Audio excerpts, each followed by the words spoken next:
Welcome everyone. It's a pleasure to see you all here in this joint webinar between LABI and LIBREhub. And thank you very much, Tobias and LIBREhub, for this initiative.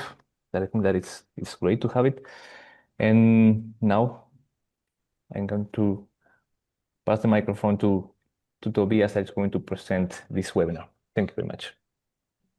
Thank you, Oliver, and thank you, Katy, for joining us today. So it's really exciting to have you. I actually had to make some notes because I rarely introduce people that are so distinguished. So I need to list a couple of important things just to give you an idea why I'm excited to have Katy with us today. So Katy Börner is, well, originally German, actually, so we share that, but we're not living in our country anymore. And she is the Victor H. Juve, actually, I'm not sure how to pronounce that, Distinguished Professor of Engineering and Information Science at Indiana University, and founding director of the Cyber Infrastructure for Network Science Center. And she's involved in quite a lot of important initiatives, so I definitely don't list them completely, but you will see a number of them in the talk. An important one is the Human Reference Atlas, for example, where she leads the initiative to create sort of a common coordinate framework for shared vocabulary, to see what we're actually talking about and to visualize biology in 3D. And one of the things that brought us here actually in a discussion, even though it's not so featured now in the description of the seminar, is that she authored a new book that's called Atlas of Macroscopes, which is a very, very cool collection of really large data sets that are visualized in interactive ways. And I explored several of them, and they're very broad, not just biological. And it's really, really fascinating to see how information can be presented and visualized, and through that you gain interesting understanding and things that I had no idea about before. So that's really exciting. And she's also the long-running coordinator of different sort of science communication outreach initiatives, like Places and Spaces, to map sort of science and data visualization maps, and more generally. And she just has this mission that I think is very relevant for us in LABI, about making scientific information more connected and accessible. So I'm really excited to have her here with us today in this community, and to hear from her different initiatives and examples. I think there's a lot, she could give a lot of very different talks, I think. So now there's going to be some examples on, focusing on biological images, which is an important part of the work. But there will be a lot of links that I will also take from the slides and put into the chat throughout the seminar, so that you can then also explore the other examples in your own time. Welcome, Katy. Thank you so much for the kind introduction. It's really nice to be here. I was hoping to do this all in person. We recently had a CIFAR Multiscale Human Atlas project meeting in, near to Santiago, Chile. And I was so scheduled to go there and to go to Chile for the very first time, and then to also explore some of the wonderful mountains you have there. But then I had something happen in my life where I couldn't come any longer. And so I really found that super sad. But then Tobias found a way to get me to connect virtually. So I'm really grateful for that. So the presentation I have prepared is on the Human Reference Atlas, because I think that really connects us. We do a lot of spatial data within HubMap and also within CIFAR, and you have some of the links in the chat. But then also leading over to the data visualizations that we have been curating and creating and building tools for, so that more and more people can render data into actionable knowledge. So it's good to take data and analyze and model it and make it understandable to many. But if you just understand it, but you can't act on it, that's not as valuable as if it really fits into your daily workflow, if you can really then make better decisions locally, but also globally, short term, but also long term. And I think that's especially right now important, as we have some forces on this planet which are very local and very short term. So let me share my screen here, and hopefully you can see it. So you should see the title slide with humanatlas.io. Yes. In the line, and then I will just go through the slides, And thanks again for having me. I also tried to repost on our social media. This way you get to see what else we are doing. It's a really interesting international collaboration that is creating a community resource available for anyone to use. All data, all code is licensed in a way that you can use it in teaching, in research, even in startups. So we want that because ultimately somebody has to provide 24/7 services. And of course, we want this data to be used. It's really an effort across many different consortia. You see some of them listed here on the left-hand side. Those which are funded by the National Institutes of Health in the US are in blue. Those which are supported extensively by the Human Cell Atlas effort are in red. And of course, it's not a complete list because that list keeps on changing over time. Some funding runs out, new funding comes into existence. New unfunded efforts make a huge difference also. And so it's not a matter of funding, it's a matter of how many people really believe that we can do this together. And oftentimes we will be able to do a lot alone, just human intelligence, but I think we will have to bring in massively artificial intelligence to really understand the structure and function of the human body across scales, across temporal scales and spatial scales, and there are many of them. And so here on the right-hand side, you have organs that some of these consortia care about.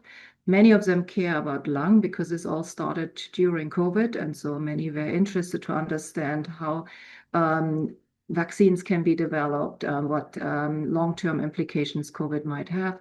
But there are many other organs which are well-funded and near and dear to many people's hearts. And ultimately, no single organ can do it alone, right? You need oxygen from the lung, you need nutrients from the intestine, you need the brain, you need all of them. There are many, many vital organs, and that's also where research has been focusing on.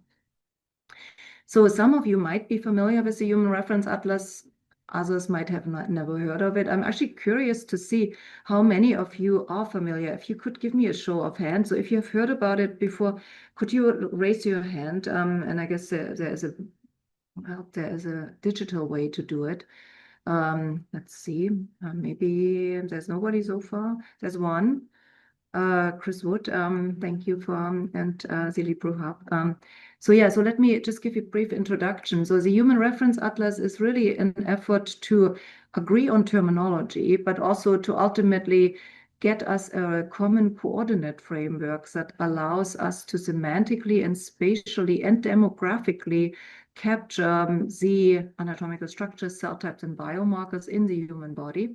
And so we work with so-called ASCT+B tables, which have a tautology of anatomical structures here for kidney. Every single anatomical structure is linked to an Uberon term. If there is no Uberon term yet, we have temp IDs, and right now, more than 1,000 terms need to be added to Uberon and CL so that healthy human is covered properly in these existing ontologies. So that's another part of this community effort to massively change the ontologies that exist right now. Then you have a tautology of cell types, so that's the ISE, with cell being the top root node, and then going down, becoming more and more specialized cell types. And then there are biomarkers such as genes, proteins, lipids, metabolites, also proteoforms and others, which are used in different assay types to characterize cell types. And it's very interesting for me to understand also what kind of cell types you can identify using these different types of biomarkers and how that relates to each other. If you have two butterfly tissue sections, which should have similar cell type populations, but maybe because one is submitted to single cell RNA-seq and the other one is submitted to Codex, you have very different cell types that you actually identify. And so ultimately, this all needs to be multiscale. So from the meter-sized human body, male and female, down to the biomolecular level, which is 1 nanometer. So it's 10 raised to the power of 10 zooms, which people are not very good at making in their mental mind. So we have all kinds of different interfaces to help support that kind of zoom. And similarly, also, there are temporal scales when you look at functions. So some processes unfold in less than a second and others unfold over your lifetime. So that's also almost 10 raised to the power of 10 zooms right there for the temporal scale. And so ultimately you can have a 3D plot of all the temporal scales times the spatial scales times the many different physiological systems, and you get to see what kind of structures and functions are relevant in these different cells. So again, the initial 7 years of this effort have been on trying to agree on terminology. What is an atlas? What is a map? What is a cell type annotation tool? What is a crosswalk? What is a common coordinate framework? And then also have examples of this atlas in the making. And so there is a process that is how to construct the atlas, and then there's another process which is how to use the atlas. So let's first look at the construction. So we have many human experts writing in Google spreadsheets what anatomical structures are relevant for their favorite organ, which cell types exist in which anatomical structures, and also what biomarkers they commonly use to identify these cell types. So these ASCT+B tables exist now for 34 organs. They can be accessed via an API. They are part of a knowledge graph. And they are used widely in different portals also to start to harmonize data sets. And of course, they're also used to update these existing ontologies. Then you have 3D reference objects, which oftentimes have a lot of inner structures. So here you see the heart with a lot of anatomical structures inside of the heart. And each part of these anatomical structures has different cell type populations. So here you have 2 anatomical structures highlighted, and then different types of cell types and the number of cells for that cell types, or here, percentage.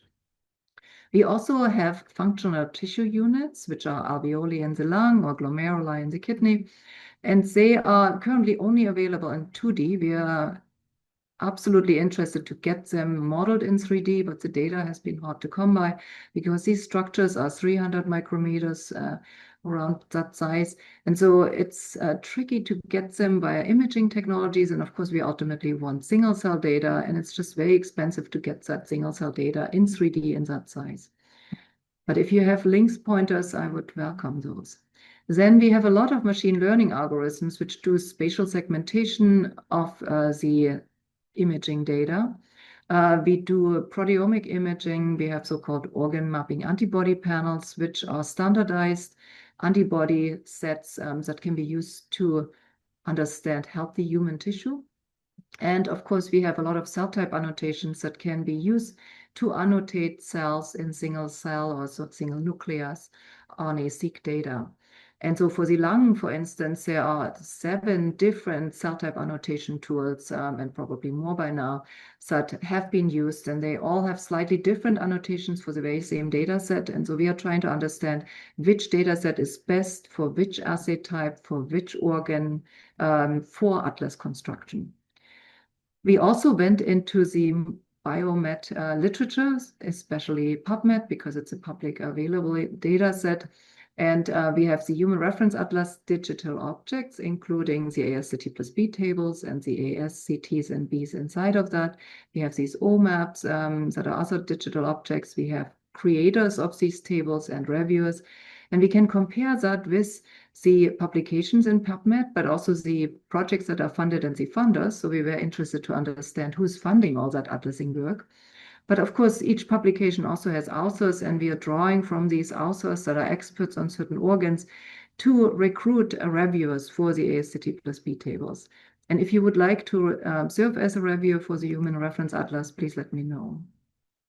Here you see some of the anatomical structures that are modeled in 3D using the Visible Human Project data by the National Library of Medicine. And so these 3D organs have, again, very detailed inner structures. So they are not just the outer surface of the organ, but there are a lot of inner structure. And they are then used to register tissue blocks into it. So for instance, here you have the kidney, see many different parts of it, but then also combined as a reference object. And then if you do a kidney biopsy here, you would ultimately register that tissue in here. This way we know if it was taken from the upper lobe or the lower lobe of the kidney, if it came out of the cortex or from other anatomical structures.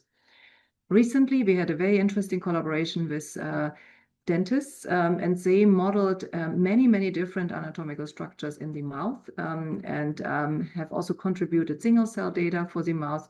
And apparently that's very important also for not just mouth health, but also gut health and ultimately brain health and the health of many other organs.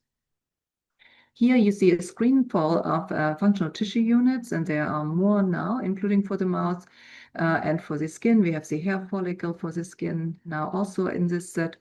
And you get to see that these functional tissue units are at different levels of size. So here you have 0.1 millimeter, 0.25, and then up to 1 millimeter for the nephron tubule. The hair follicle is also in that range. And so you get to see them for the very first time all together. And those are the functional tissue units where you have teams of cells work together very efficiently to deliver critical functions that is absolutely necessary for you to live.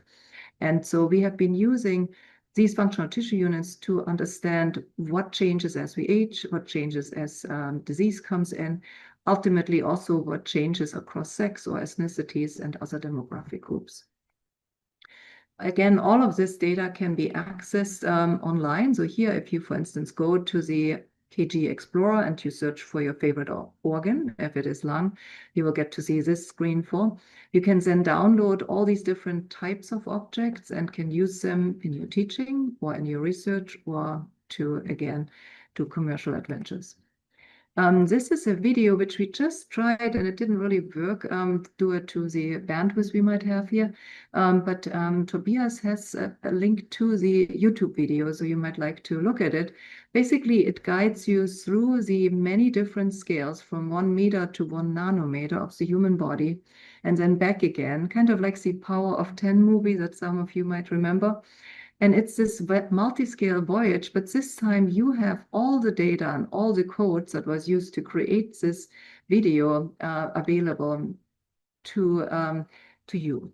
So again, you could recreate the video if you wanted to do this, but also if certain scales are more relevant for your work or for your teaching, you can go in here and just show this magic voyage. And we hope to inspire future clinicians, but also anatomists, pathologists, and other researchers that work in this range to embrace the complexity and the multi-scale nature of the human body, and to ultimately also help us get not just the structure, but also function digitized.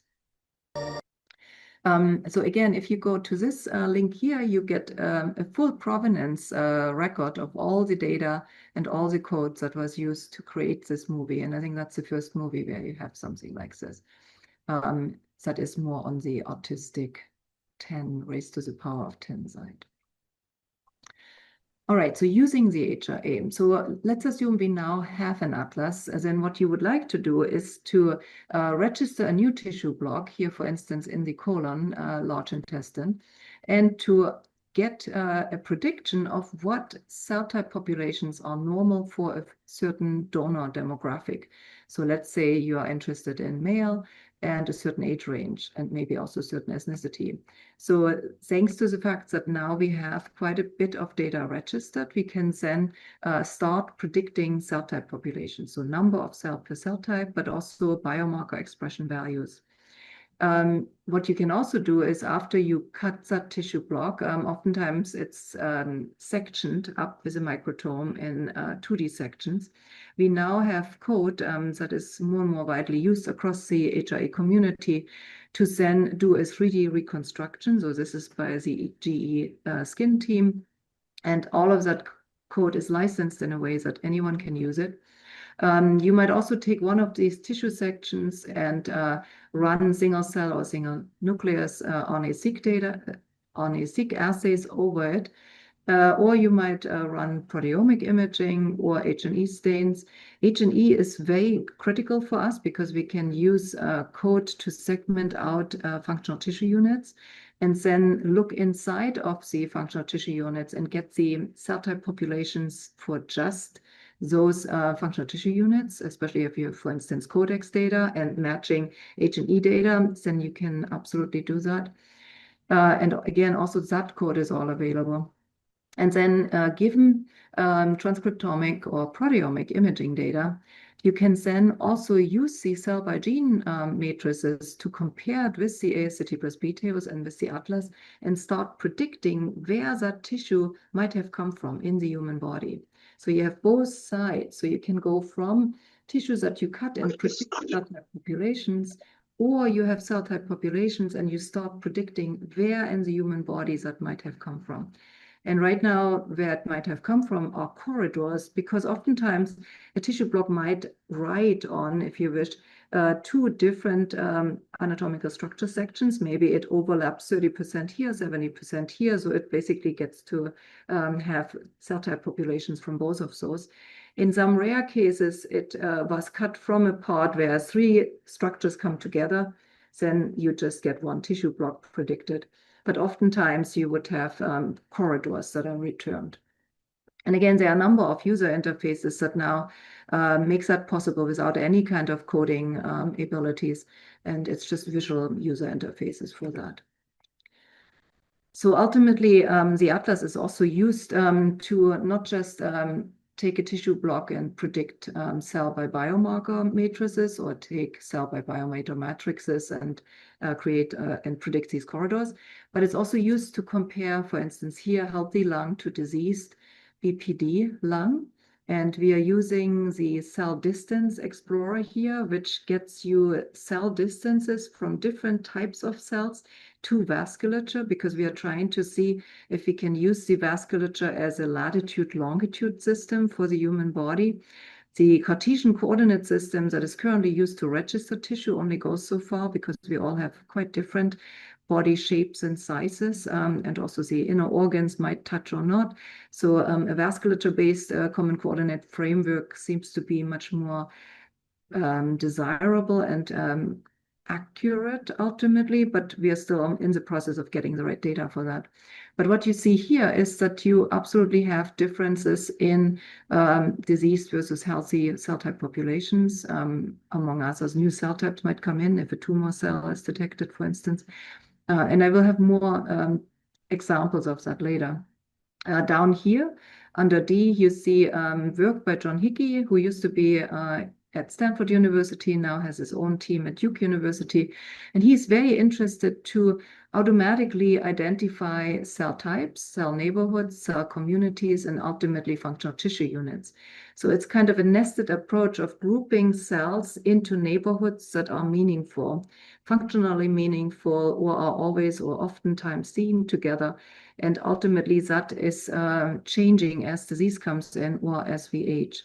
And so this hierarchically nested set of functional tissue units has been super valuable for tracking disease states, but also helping us understand what changes as we age or disease comes in. And so here, for those of you which are interested in lung, you have Gloria Pryhuber as the lead contact, but many others contributed. And you have the human body, you have the lung, you have the many, many anatomical structures in the lung, you have cell types that are in these lung anatomical structures, and you have the biomarkers, and you have also a report of how many anatomical structures, how many total cell types, how many total biomarkers exist. And you have that for any of the 34 organs, and you can explore that in your own time in the Explorer. But you can ultimately also just visually examine it. And that has been very helpful for harmonizing the naming and terminology, but also helping people benefit from this effort that we have been leading over the last 5 years now. So here for the lung, heart, and kidney, you have these white blocks, which are tissues that have been registered. So these are the areas where tissue data exists. Sometimes some teams might take a biopsy always from the same place in the human kidney. They use ultrasound-guided biopsy extraction to make sure that it is in that range, even though different human beings have different size of kidneys, also different position of the kidney and shapes, of course, also.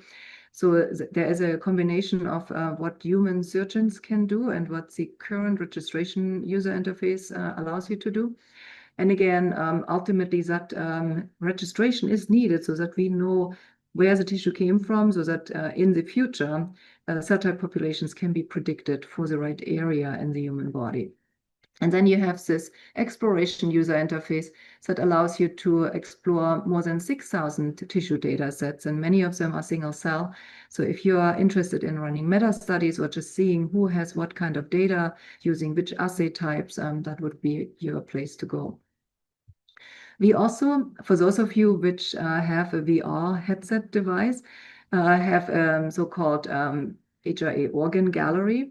And in that organ gallery, you can face in real life size the male and female reference bodies. And then you can zoom into, again, your favorite organ here. We have lung. And you can then also zoom into different elevator levels, which correspond to these different 10x zoom levels, and get to see different organs at different scales of resolution.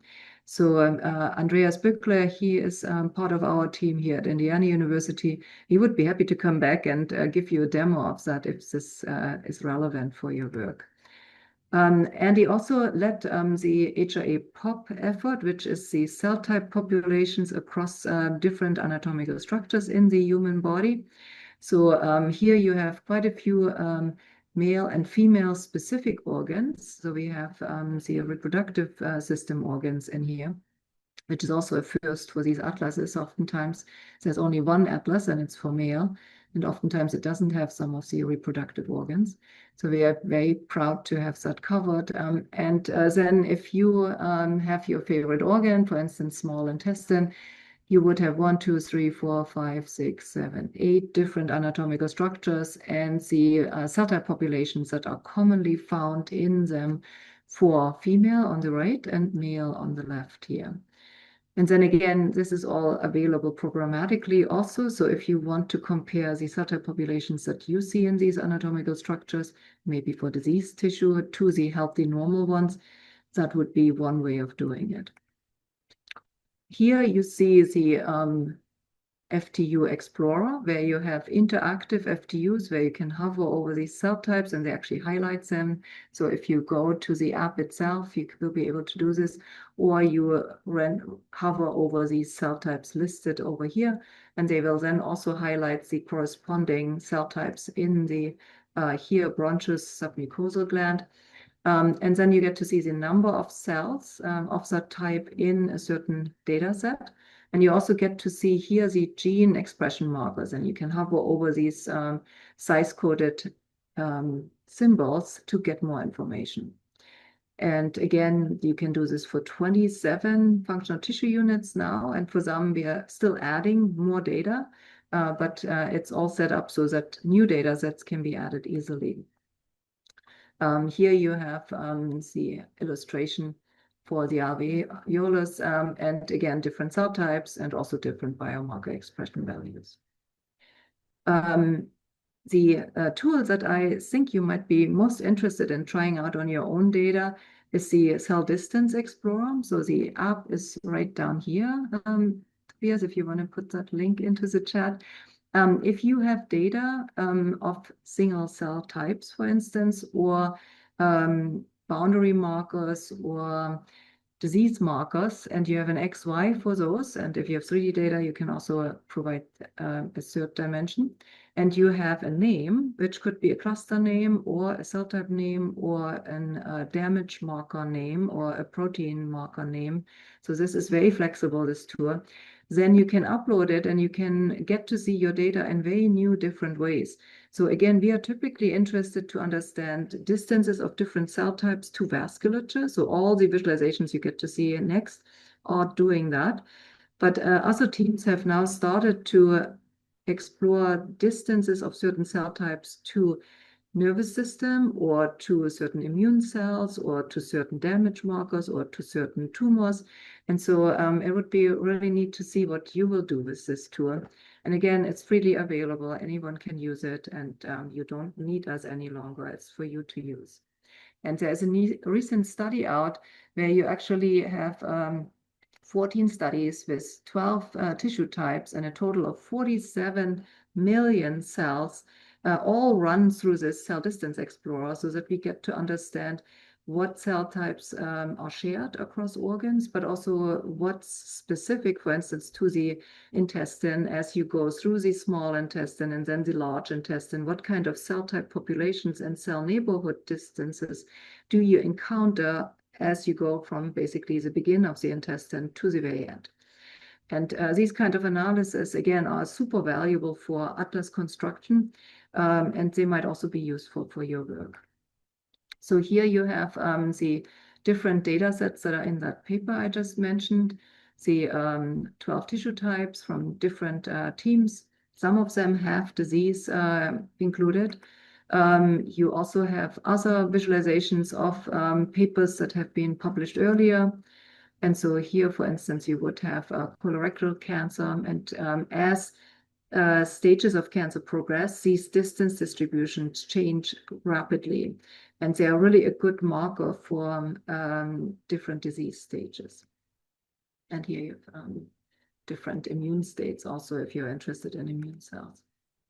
And so again, these distance distributions to vasculature, they are on our end used to plot all these anatomical structures, cell types as a so-called butterfly visualization. This is actually printed in large, like 3 by 3 meter, and you can put yourself in front of it and take a selfie. But then, of course, you also see the anatomical structures, the functional tissue units here, which we are focusing in on, because those are the teams of cells that are working to get us the function we need. And again, it's multi-scale, and you also get to see how the vasculature might be used ultimately at the macro scale, mesoscale, and microscale to get us a zip code system, basically. So in the US, each zip code is a lat longitude coordinate. And we need something like this for the human body. There is a video that explains how that might work, because it's not easy to understand how a combination of cell distances, cell type populations, but also diameters and branching angles and other morphological features might be used to get us basically a postal system for the human body. But again, when we tried it before you all came on, the videos didn't run, so maybe Tobias just put the YouTube link into the chat, and I'm not going to try this here because it's no fun to watch it if it just is like in bits and pieces.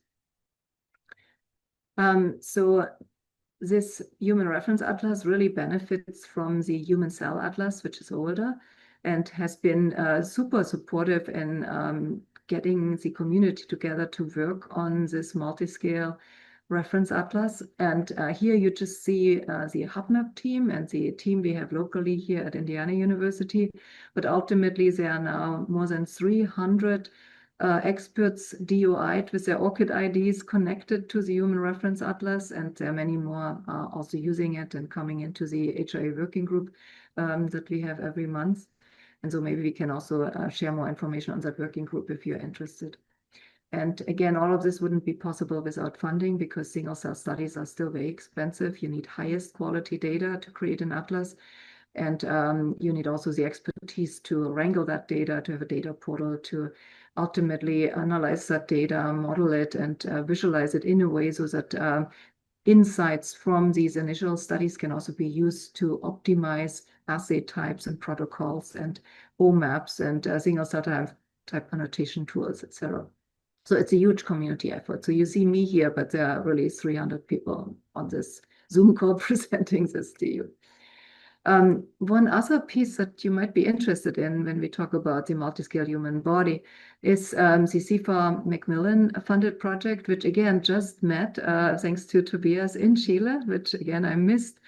But I think Tobias is your go-to person there. He has organized it all, and he also was able to attend together with many other experts from around the globe. So thank you for having us all there. And this particular CIFAR program also has an open call right now, and anyone from anywhere on this planet can apply by December 17th to come to the Multiscale Human Summer School, which will be in May in Vancouver. Everything is fully paid for. There are always very nice venues and lots of amazing experts coming together. And of course, we would love to have students from all continents. So please do share this widely with your students and others that you know around the globe. Again, everybody's welcome, and we would love to have you all send your students. So it's mostly for students and postdocs, not necessarily faculty, maybe junior faculty. And if you want to learn more about this effort, there's another YouTube video which explains how all this data and code might be used to create digital twins, which come into existence when we are born and then are with us as we go through life. And whenever there is a new procedure that's needed, it would be first tested on the digital twin before it's applied to your biological body. So I think there are lots of major ambitions in this program, and you might enjoy it. So maybe I pause here to see if there are questions that I can answer. And then there's a second part on data visualizations, which maybe I can do in 5 minutes. But let's see if there are any questions so far.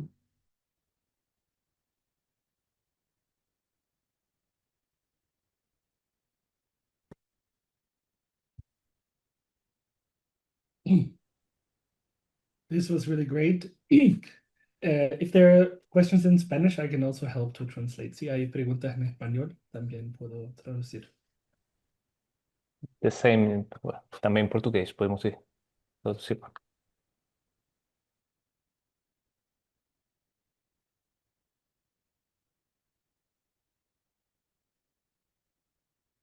And I see that Tobias really posted a lot of the links. Thank you so much for doing this. I know this is a lot to take in because it's 7 years of work, of very intensive work. But I see Andres Kameda has a question. Hi, Katy. Very, very impressive. I am absolutely shocked by this presentation. Thank you very much for sharing all that with us. Mine is kind of, first of all, from that shock, maybe a general question about, as a network of bioimaging scientists, what would you advise us to do with how can we spread the word, and besides this kind of seminars, what would you recommend us to think about concrete actions to make this more available to our community? So I hope that the links that you have in chat empower you to share it with your students. I think in the very beginning, I also posted the link to the Visible Human MOOC, which is a massively open online course where lots of us try to communicate how we could build an atlas together and how it could be used. So please do share that. Everything is free and open. And we worked very hard to make it that way. We had some collaborators which needed 3 years with lawyers to make their data and code available publicly. That has happened, and it's now available. Ultimately, we need expertise from organ experts and single cell experts, pathologists, clinicians. I myself, I'm an engineer. I serve the needs of others. I can scale up data visualizations and user interfaces and knowledge graphs, but I am not trained in surgical procedures or trained to work in a wet lab environment. So I think this needs to be a team effort. And you always have that quote, if you want to go fast, go alone. And if you want to go far, go together. And we absolutely want to go far. And so we are trying to help everybody understand that this has been accomplished so far, but we have much more ambitions. Like recently, the National Institutes of Health funded a new project on the human physiome, where you really look at function. So everything I've told you so far is all about structure of the human body. It doesn't yet look at the many feedback cycles that keep you alive. Many of them are negative, to just keep something in stasis, right? Calcium, glucose, all of that. And then some of them are positive, to give birth, to vomit, to do other things that oftentimes have a disruptive ending. And so we are trying to capture all of those feedback cycles, but that's a totally different project and a different effort. But we do benefit from the Human Reference Atlas because we already have a lot of anatomical structures digitally available. We have many of them available in 3D, and life does unfold in 3D. And so again, if you are interested to use any of what I presented, feel free to do that. I always like to hear back how you used it, but you don't have to do that. If you would like to contribute, contact me also. We always need reviews for organs. Currently, we need a heart expert. So the heart expert we have been working on, he changed positions. So now we need to find another lead organ expert. So there are always changes, and we would love this to be an atlas that's collectively created and collectively used, even though it started maybe out of Europe and US. Ultimately, it should be a worldwide atlas. Can I follow up on Thank you. Andre's question? Maybe Andre also has a follow-up, but just from my experience, so as I know already, there are several sort of young research events from the Human Reference Atlas, and you're trying to get people involved. What are the ways in that initiative specifically to get involved on different scales, other than being, the expert of an organ, which is quite a heavy burden to carry, I guess? Yeah, so again, we regularly send out the digital objects to organ experts. And so you would get to see ASCT plus B tables, you would get to see 3 reference organs, you would get to see FTUs. And at any moment in time, you can also just send us comments. So on the humanatlas.io website, there is a general email address that we monitor. So if one of those digital objects could be improved, please let us know. There is also a lot of effort to engage the next generation of researchers. So NIH, in collaboration with the Chan Zuckerberg Foundation, have been hosting junior atlas builder meetings, and those have happened 4 times. In the last year, it was virtual because of all kinds of things that are happening in the US right now.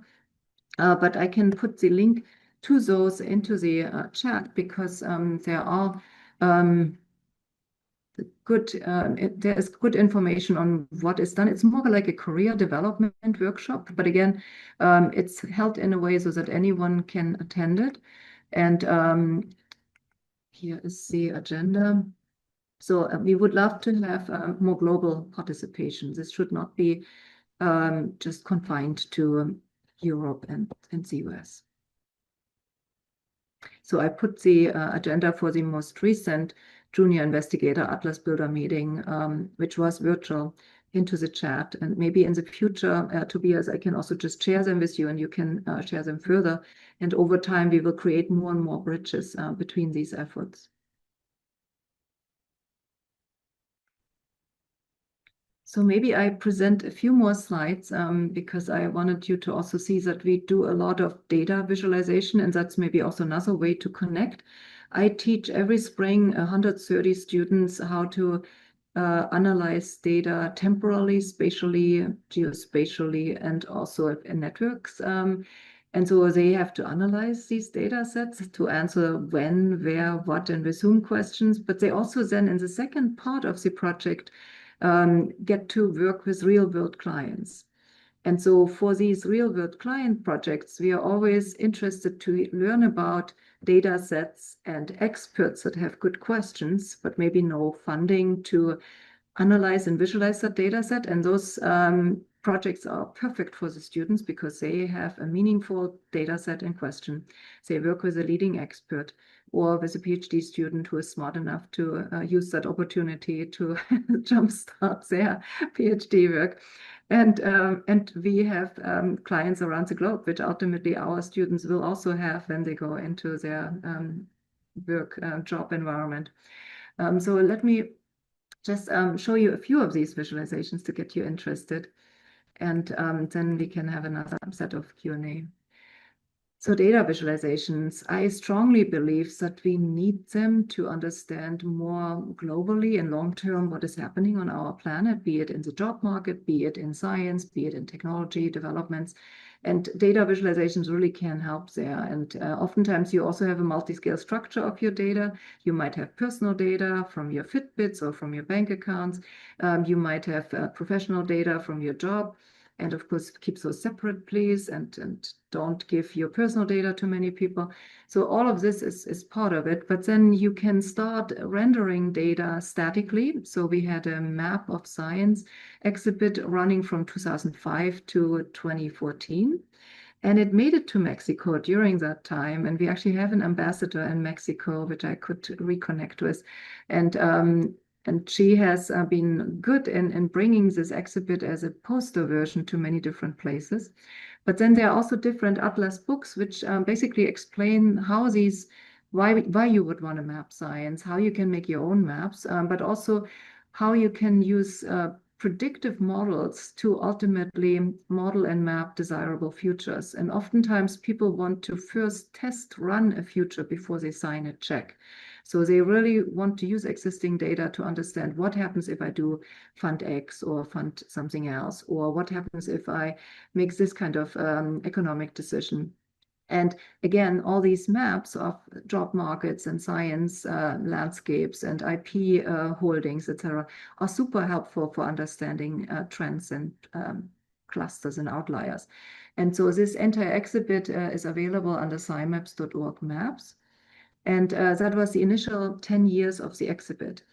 And we brought the exhibit to many, many different places, oftentimes as frame maps, also in larger format. We have this interactive panel display here. And it was really nice to then go to these places and also kind of do curatorial walkthroughs. And maybe at some point, the exhibit could also come to Santiago, and I get to see Santiago. I would love that. But it's quite an effort. So maybe first get tenure and then do an exhibit. So it's really a lot of effort.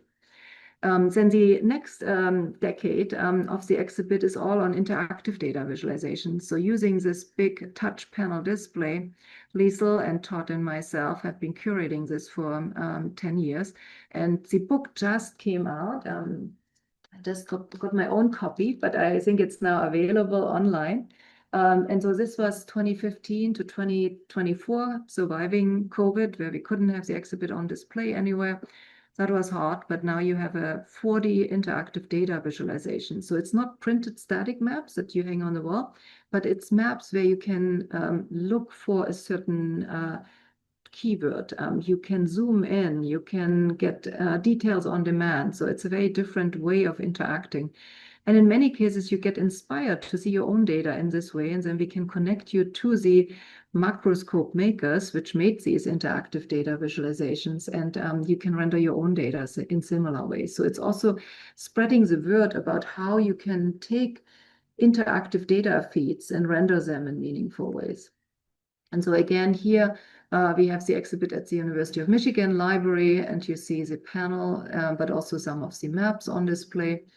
And then much had to happen online during COVID, and we did a lot of interviews with map makers, and they are all online available.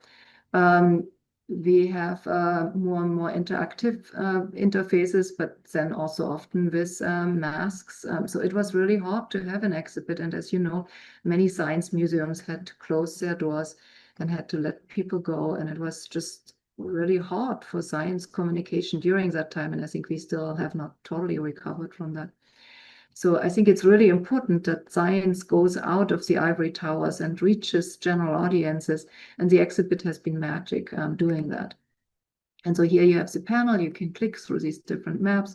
There's a smelly map, which shows you different smells in here, London, but also shows you where in London people are joyful or fearful or sad, where they have trust. And I think that something like this is super valuable for urban designers also, because you want people to not have fear in your city. And there are many, many maps like this for other cities. I'm not sure there is one for a city in Latin America. So you might like to check it out. All of these maps are available online. This is a set of mega regions based on commuting patterns. I'm running out of time, but happy to come back and explain it. News co-occurrence, who is talking about what under other country in the news. US typically doesn't talk about other countries much, but many of the African countries talk about many other countries outside. So it's really super interesting to see that dynamic unfold.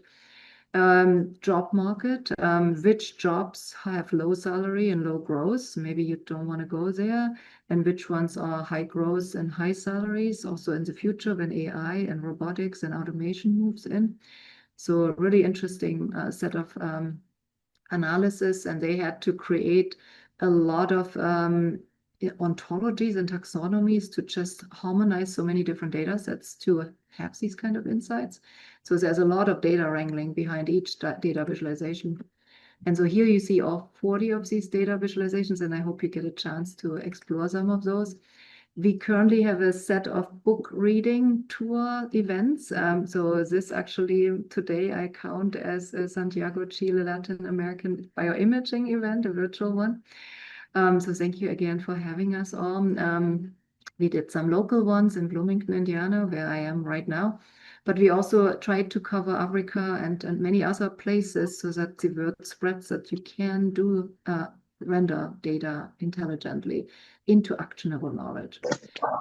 And so very excitingly, we just committed to another decade of the exhibit, and maybe that's the last decade. I think 30 years is enough for an exhibit. But this will go on till 2034. If you are interested in intelligence, which you should be, then you might also be interested in interactions between the human microbiome and us humans. We absolutely need the microbiome to live. We're also interested to see how trees and fungi interact, or bacteria and viruses. And of course, there will be submissions on how we interact with AI.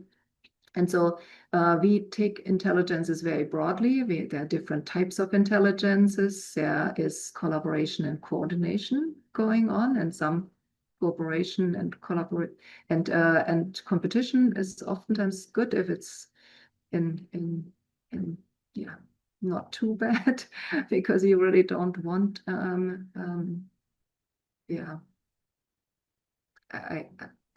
currently the world is really in an interesting state. I think it's better to collaborate and coordinate. Ultimately, we would like the exhibit to inspire discussion about existing and future sensors and actuators, also for us. I think there are some in the making, especially also for those which have lost some of their sensors and actuators, human ones, but also memory and reasoning, exploration and communication, but also shared goals and desirable futures again. And so as part of an event that is coming up this weekend, actually, we will also discuss the sentient architecture that we have hanging in Luddy Hall here in the building. And that structure has a lot of sensors and a lot of actuators, and it really is interacting with you all. And you can absolutely visualize what these sensors and actuators are doing. And so this weekend, there will be a 24-hour around the globe event where we have experts from around the globe come in and discuss how we can visualize intelligences, how they interact with each other, what they do, what capabilities they have, where they fall short. And of course, that's really important also for understanding what AI can and cannot do. But again, it's not just AI. And so we open at 12 o'clock Eastern Standard Time. And then for 24 hours, feel free to come in. This is the link. Maybe Tobias can put that into the chat. And we have done this before. We started during COVID with this on science maps, and we had an entire session on the Human Reference Atlas. We had one on the interactive data visualizations. And then last year, we had one on multiscale human data and code.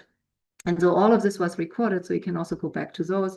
But this weekend live, you would get to see me for many hours, and then also my collaborators. And we are going to do it. And it's always exciting and exhausting, but I hope you can participate. And so here are the co-curators and also our advisory board. And again, there are more than 250 authors which have contributed maps and macroscopes to the exhibit. And that's the end of it. Thanks so much for being here. And I would be happy to answer more questions. I do have a few more minutes. But thanks also just for having me here. And I would love to connect more. Also, thanks to and via Tobias.